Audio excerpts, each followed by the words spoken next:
Halo Mams, pada kesempatan kali ini saya sedang bersama dengan Dr. Diki Hanafi, spesialis jantung.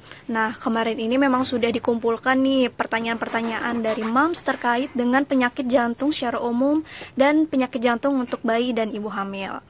Terima kasih sebelumnya atas kesempatannya, Dok. Sama-sama. Ya, untuk yang pertama, Dok, sebetulnya secara umum orang-orang seperti apa sih yang memiliki resiko penyakit jantung ini? Ya, sakit jantung itu kan beragam ya. Jadi walaupun jantungnya cuma sebesar ini, ya, tapi banyak sekali kelainan yang bisa terjadi pada jantung. Jadi yang paling sering yang diderita oleh populasi kita atau dunia lah adalah penyakit jantung koroner. Nah, penyakit jantung koroner itu adalah apa itu penyakit jantung koroner? Itu adalah penyumbatan dari pembuluh darah jantung yang memberi makanan ke otot-otot jantung. Jadi Anda mesti bayangkan jantung itu harus bekerja terus-menerus selama 24 jam, nggak boleh tidur. Anda tidur pun jantungnya kan berdenyut kan. Nah, dia harus diberikan suplai oksigen dan makanan, dan memberikan suplai oksigen dan makanan ini adalah pembuluh darah khusus yang disebut pembuluh darah jantung koroner. Nah, bila suplai darah itu terhambat karena ada penyumbatan atau penyempitan, nah otot jantung itu tidak bisa bekerja dengan baik. Nah, itu yang disebut penyakit jantung koroner.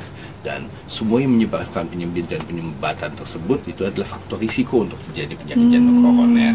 Tapi itu jarang terjadi pada ibu-ibu muda atau anak-anak. Jadi itu lebih pada laki-laki atau manusia, baik perempuan maupun laki-laki yang sudah berusia gitu.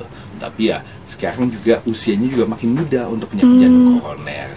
Ya, karena faktor risikonya juga makin banyak gitu, terutama gaya hidupnya, lifestyle yang kurang baik ya.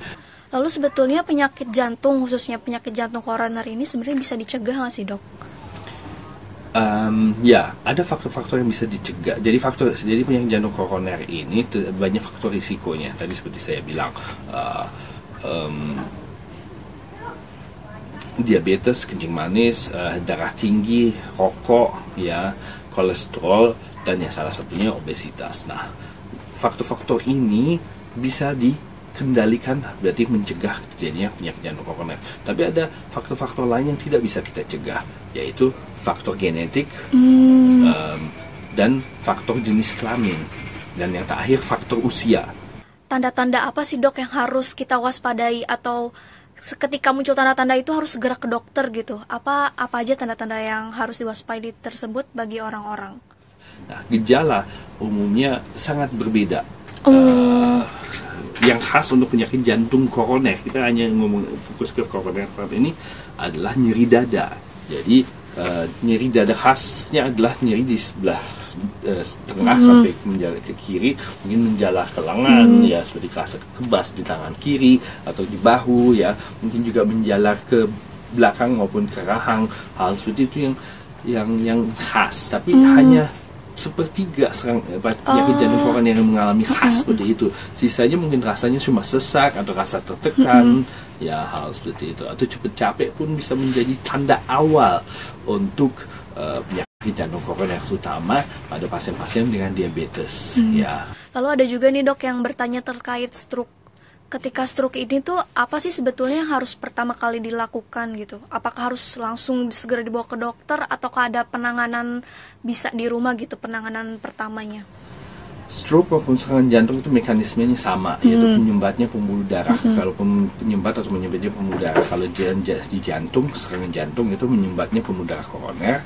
Kalau stroke itu menyumbat atau menyempitnya pembuluh darah otak. Ya, mau baik stroke maupun serangan jantung, nggak ada yang bisa kita lakukan di rumah. Ya, itu harus segera dibawa ke dokter. Jadi ya, yang penting mungkin saat stroke kita jangan sampai pasiennya celaka saat dia mungkin mau pingsan lah. Tapi yang paling enggak kita amankan keluarga kita yang mengalami stroke dan bawa segera secepat mungkin ke rumah sakit.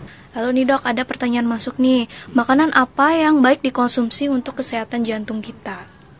Jadi yang dibutuhkan di dalam hal ini ya asupan buah, asupan sayur yang cukup, ya, protein juga harus cukup. Justru yang perlu dikurangi saat kita udah dewasa adalah asupan karbohidrat dan lemak. Terutama karbohidrat itu bisa berubah menjadi lemak. Ya, karbohidrat apa aja ya, nasi, roti, mie dan segala macam. Itu justru dikurangi. Daging justru diperlukan gitu, ada protein. Kalau Anda vegetarian tidak harus memang makan daging, tapi protein kan bisa diasup dari yang lainnya, yang nabati ya, seperti tahu, tempe dan yang lain-lain yang bisa mempunyai protein tinggi seperti telur dan susu.